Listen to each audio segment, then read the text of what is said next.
problems, and lots of them, for your edification and enjoyment. So I'm just going to do one little example problem right now, and then I assure you the ones you do in class will be a little bit more challenging. So let's get started.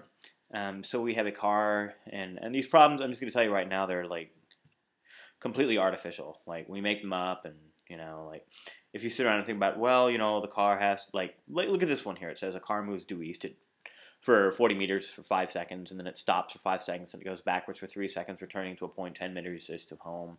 And of course, I mean, if you think about this logically, what you're going to say is all kinds of like smart things, like, well, shouldn't the car have to speed up and slow down, and how can a car just turn around without?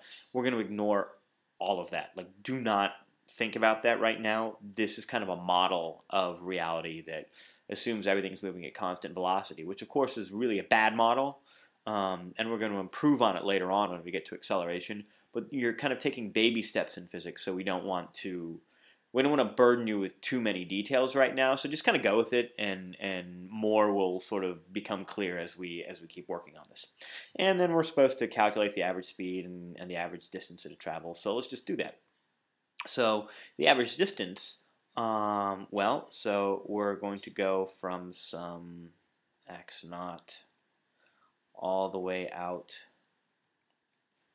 to this position of 40 meters, and then we go all the way back to our x final, which ends up being 10 meters.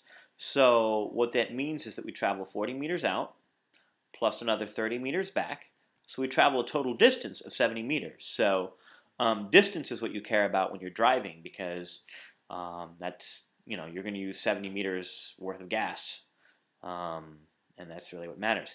Now, as far as displacement goes, so we want to get the speed. So that means we travel 70 meters, and we do it over a time of 5 plus 3 seconds. So that's 70 divided by 8. So when we actually multiply that as 8 eighths are 64, 60.75 meters per second. All right, so that takes care of that one. Now, it's displacement and its average velocity. Let's be clear on this. To get the displacement, it's delta x, and that's going to be x final minus x initial. So that's going to be 10 minus 0. We end up being 10 meters, 10 meters east. We need a direction for displacement. And if we want to get the velocity, that's going to be 10 meters east divided by 5 plus 3 is 8. So 10 divided by 8 is going to be 20.25 meters per second due east. So we have our speed, we have our magnitude and our direction. So that's a really short problem, but I think I'm going to be making you guys watch a lot of videos. So maybe it's good for you to have sort of a short video to focus on.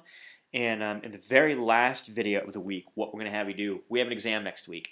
It's happening after Labor Day, so you're going to want to sit down over the weekend and review your learning packets 1 and 2, and make sure that you've got everything put together, all things filled out, all problems done, all labs updated, so that you are ready to take this exam. And what we're going to be doing when I see you next, this is a little preview in the next video, is that we're going to go over your learning packets and make sure that you've got everything in its place and that you're completely ready for the exam. So until video 4,